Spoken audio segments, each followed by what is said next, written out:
Lucifer en el cielo pues intentó arrebatar para sí la adoración y la obediencia que los seres creados le debían a Dios. Entonces hubo una batalla en el cielo y Lucifer perdió.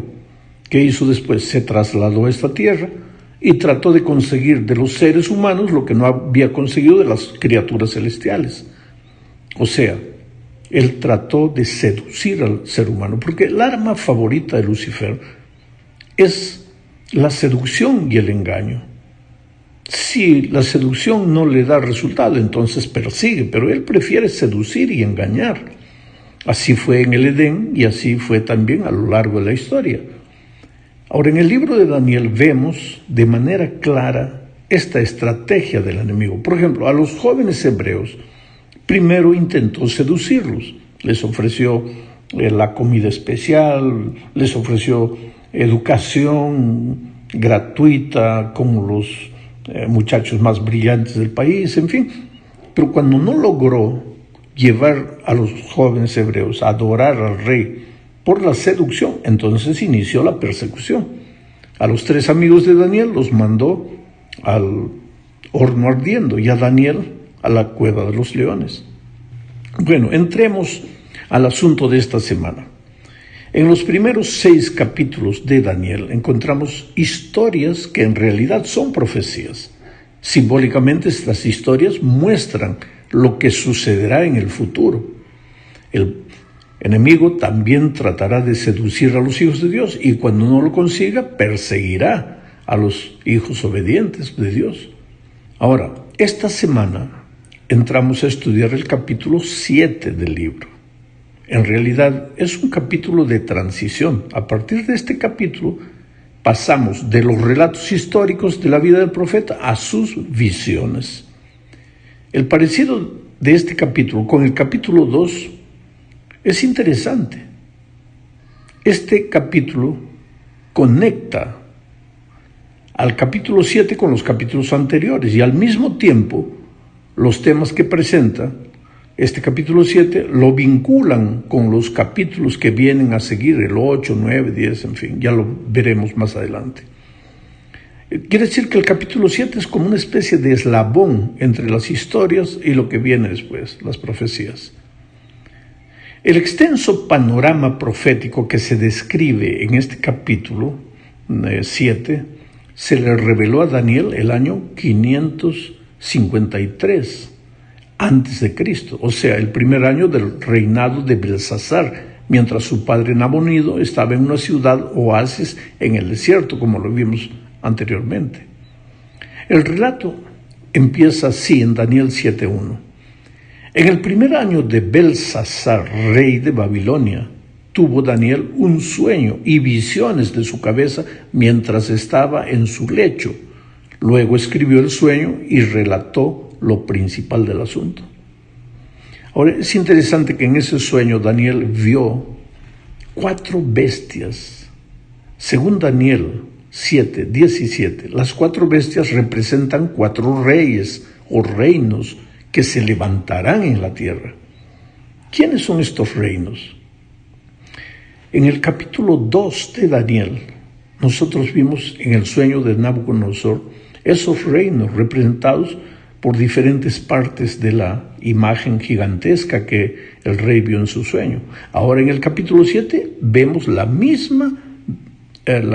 mismo contenido, pero con una diferente visión, ya no a través de las partes de oro, plata, bronce, de la imagen, sino a través de animales. ¿Quiénes son estos reinos? Daniel 7:4 dice: la primera bestia era como león y tenía alas de águila. Yo estaba mirando hasta que sus alas fueron arrancadas y fue llevada del suelo, levantada del suelo, y se puso enhiesta sobre los pies a manera de hombre y le fue dado corazón de hombre. Esta primera bestia, querido, simboliza el reino de Babilonia, que sería en el capítulo 2 la cabeza de oro. El león alado era un símbolo apropiado de Babilonia. Había leones esculpidos en los muros de la gran calzada hacia la puerta de la diosa Ishtar en Babilonia. Habían leones por todos lados, en los muros, en las puertas, en las paredes. En la visión, Daniel vio que las alas de este león fueron arrancadas. Esto significa que después de Nabucodonosor, sus sucesores no lograrían mantener la grandeza del león. Y tú sabes que el imperio cayó. Daniel 7:5, después de describir a esta bestia, simbolizada por el león, dice: y he aquí otra segunda bestia, semejante a un oso, la cual se alzaba de un costado más que del otro, y tenía en su boca 3 costillas entre los dientes, y le fue dicho así: levántate, devora mucha carne. Este segundo imperio fue Medo-Persia.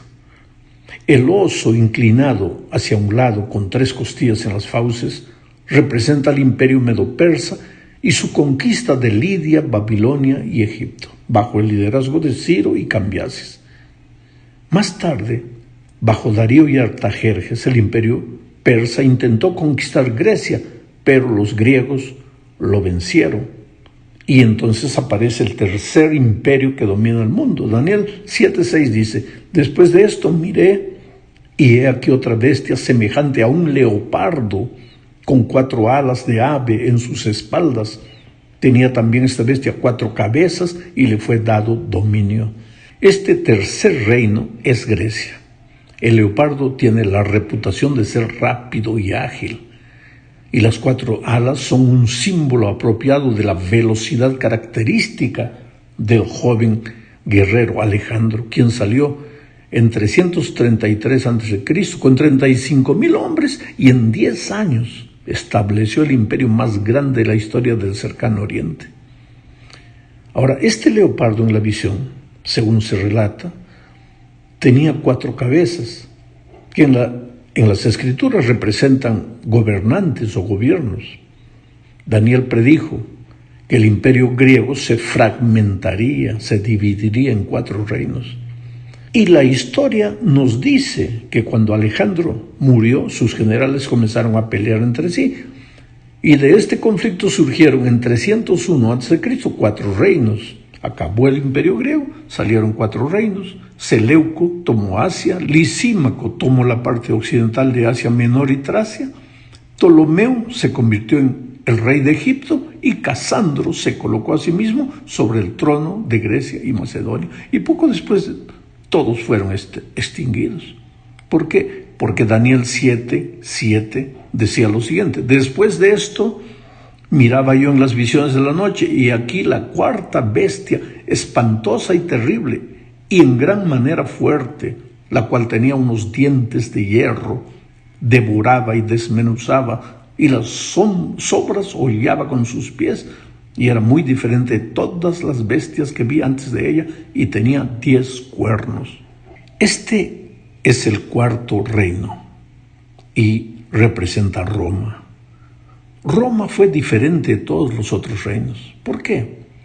Los primeros reinos fueron monarquías, mientras que Roma comenzó con un gobierno no monárquico. Fundada Roma el año 753 a.C., esta ciudad desde sus comienzos se convirtió en una república. Se convirtió en el poder gobernante cuando el año 168 a.C., en la batalla de Pidna, el general romano Emilio Paulo logró una victoria completa sobre Perseo de Macedonia. Ahora, esta 4ª bestia, que representa el poder político de Roma, tenía 10 cuernos que simbolizan los países entre los cuales fue dividido después Roma al perder su poder.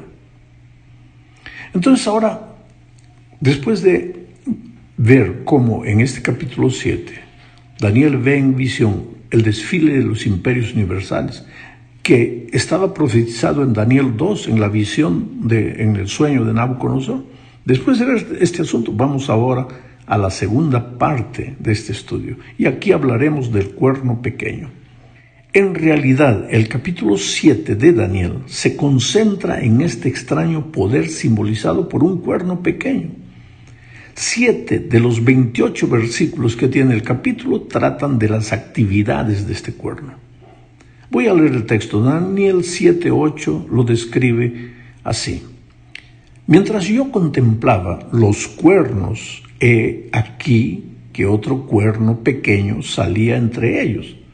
¿Te acuerdas que la bestia que representaba Roma tenía 10 cuernos? Bueno, entonces Daniel empieza diciendo eso. Mientras yo contemplaba los cuernos, he aquí que otro cuerno pequeño salía entre ellos, y delante de él fueron arrancados 3 cuernos de los primeros. Y he aquí que este cuerno pequeño, tenía ojos como de hombre y una boca que hablaba grandes cosas. Mira, hasta aquí hemos visto que la cuarta bestia es Roma y que los 10 cuernos simbolizan la división del Imperio Romano en muchas naciones distintas. En Daniel 2, la imagen abajo se divide en 10 dedos. Y aquí en esta visión de Daniel 7, 10 cuernos. Ahora, ¿cuál de estos cuernos se transforma en el cuerno pequeño? Bueno, la historia de la iglesia indica que hay un solo poder en la historia que combina con la descripción del cuerno pequeño. ¿Por qué? El ángel, le explica a Daniel que este cuerno es un reino que realizará 3 cosas ilícitas. Primero, hablará grandes cosas contra el Altísimo. Segundo, perseguirá a los santos del Altísimo. Y tercero, intentará cambiar los tiempos y la ley. Y como consecuencia, los santos serían entregados en sus manos. Ahora, esto significa que el cuerno pequeño simboliza un poder que tiene implicaciones religiosas, porque su guerra no es contra otro país, contra otro poder político, es contra Dios, es contra la verdad de Dios. Un historiador afirma que de las ruinas de Roma política se levantó el gran imperio religioso en la forma gigantesca de la Iglesia romana. Ahora, el historiador alemán Adolf von Harnack explica que la Iglesia romana de esta manera se colocó en lugar del Imperio romano, del cual es la continuación real. El imperio no ha muerto, decía este historiador, sino que ha sufrido una transformación. La Iglesia romana es el viejo Imperio romano. Es interesante que este cuerno pequeño aparece de entre los otros 10 cuernos. 3 cuernos fueron arrancados, dice la profecía. Estos cuernos arrancados fueron los pueblos arrianos, formados por los érulos, los vándalos y los ostrogodos. El texto que leímos indica que estos reinos serían arrancados para que el poder simbolizado por el cuerno pequeño pudiese desarrollarse y afianzarse. El texto dice así: mientras yo contemplaba los cuernos, he aquí que otro cuerno pequeño salía de entre ellos, y delante de él fueron arrancados 3 cuernos de los primeros, y aquí que este cuerno tenía ojos como de hombre y una boca que hablaba grandes cosas. Bueno, los reinos arrianos pues sucumbieron y fueron totalmente destruidos, dejando al obispo de Roma con un poder extraordinario. El poder de la Iglesia romana alcanzó su apogeo con Gregorio VII, un obispo de Roma, cuando promulgó la idea de que el líder religioso de Roma podía deponer reyes, y más tarde, en el año 1198, el Papa Inocencio III se declaró soberano absoluto de Italia y requirió que todos los funcionarios de Roma le jurasen lealtad. Esto es historia, esto está escrito en la historia. Ahora, en la visión de Daniel, este cuerno pequeño hablaba grandes cosas. ¿Qué grandes cosas? Bueno, podemos comparar las grandes cosas que este cuerno dice con algunas de las declaraciones que los líderes religiosos de Roma también dijeron. En 1894, época relativamente reciente, el Papa León XIII aseguró en su encíclica llamada La Reunión del Cristianismo que, a la letra, él decía: nosotros ocupamos sobre esta tierra el lugar del Dios Todopoderoso.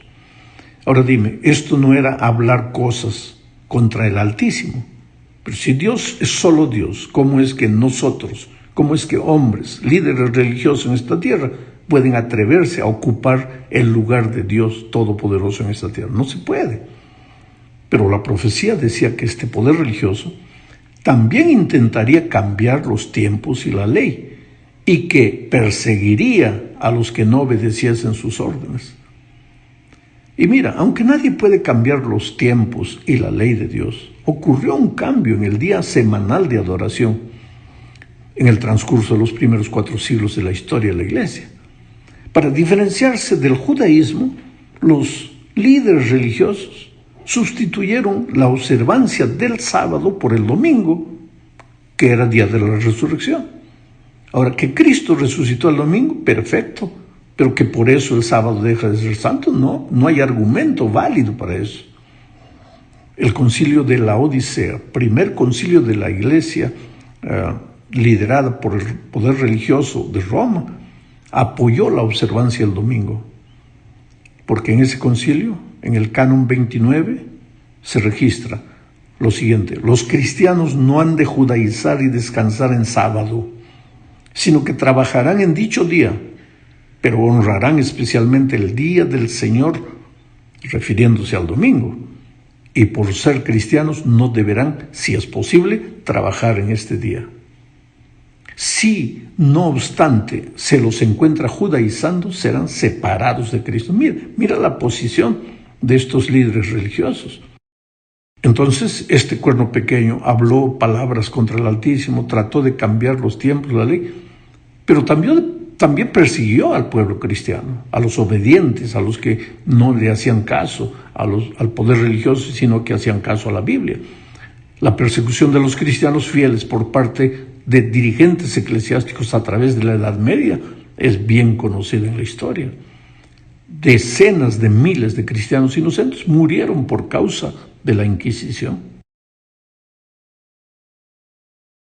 Bueno, vamos ahora a la tercera parte. Después de la visión de los 4 animales y las actividades del cuerno pequeño, el profeta de repente ve una escena de juicio en el cielo. El tribunal se reúne, se colocan tronos y el anciano de días toma asiento. Miles y miles de seres celestiales sirven delante del anciano de días. El tribunal se acomoda y se abren los libros. Ahora, querido, es importante notar que este juicio tiene lugar en el cielo después del periodo de 1260 años de actividad del cuerno pequeño, pero antes de la instalación del reino de Dios. Eso vamos a estudiar más adelante. Vamos a la cuarta parte. Mientras Daniel ve la escena del juicio, de repente tiene otra visión, y está en Daniel 7, 13 y 14. Dice: miraba yo en la visión de la noche, y he aquí con las nubes del cielo venía uno como un hijo de hombre, que vino hasta el anciano de días y le hicieron acercarse delante de él. Y le fue dado dominio, gloria y reino para que todos los pueblos, naciones y lenguas le sirvieran. Su dominio es dominio eterno que nunca pasará, y su reino uno que no será destruido. Mira, a simple vista esta escena podría describir la segunda venida de Cristo a la tierra, pero el texto que acabo de leer dice que miraba yo en la visión de la noche, y he aquí con las nubes del cielo venía uno como hijo de hombre, que vino hasta el anciano de días. No vino a la tierra, vino al anciano de días, y le hicieron acercarse delante de él. O sea que esta visión no habla de la segunda venida de Cristo a la tierra, sino del inicio de la obra de juicio en el cielo. El tribunal está listo para la obra de juicio, y ahora uno semejante al Hijo de Dios se acerca al Padre. Este semejante al Hijo de Dios, este Hijo de hombre, semejante al Hijo de Dios, aparece como un personaje celestial, semejante al Hijo de Dios. Pero, como el título lo indica, también muestra rasgos humanos, es Hijo del hombre. En otras palabras, este ser es divino humano y desempeña un papel activo en el juicio. Este Hijo de Hombre que viene con las nubes del cielo sugiere una manifestación visible de Cristo. Pero estas imágenes de Cristo con las nubes también nos recuerda al sumo sacerdote del santuario de Israel, que rodeado por una nube de incienso ingresaba al lugar santísimo en el día de la expiación, del día de juicio de Israel, para llevar a cabo la purificación del santuario. Entonces, este Hijo del Hombre recibe la adoración de los seres creados, recibe dominio, gloria y reino para que todos los pueblos, naciones y lenguas le sirvieran. Este verbo servir también se puede traducir como adorar en hebreo. Aparece 9 veces este verbo adorar o servir en los capítulos 1 al 7. Y este verbo transmite la idea de rendir homenaje a Dios. Ahora, percibe bien esto. Como consecuencia del intento de cambiar la ley de Dios, el sistema religioso representado por el cuerno pequeño corrompió la adoración debida a Dios. Pero el juicio que aquí se describe muestra que finalmente se restablecerá la verdadera adoración al único Dios. El sistema de adoración establecido por el cuerno pequeño colocó a un ser humano caído como mediador entre Dios y la humanidad. Pero Daniel muestra que el único mediador capaz de representar a la humanidad ante Dios es ese Hijo del Hombre. Y Pablo, escribiendo a Timoteo, dijo, porque solo tenemos un mediador entre Dios y nosotros, Jesucristo hombre. De esta manera, querido, llegamos al fin de este estudio hablando de los santos del Altísimo. Daniel 7, 26 y 27 dice, pero se sentará el juez, va a comenzar el juicio, y le quitarán su dominio para que sea destruido y arruinado hasta el fin. ¿Quién será destruido y arruinado? El cuerno pequeño. Y que el reino y el dominio y la majestad de los reinos debajo de todo el cielo sea dado al pueblo de los santos del Altísimo, cuyo reino es reino eterno, y todos los dominios le servirán y le obedecerán. Pero el dominio, el reino, ¿no le pertenece a Cristo? Sí. ¿Y por qué dice aquí que el dominio y la majestad de los reinos debajo de todo el cielo será dado al pueblo de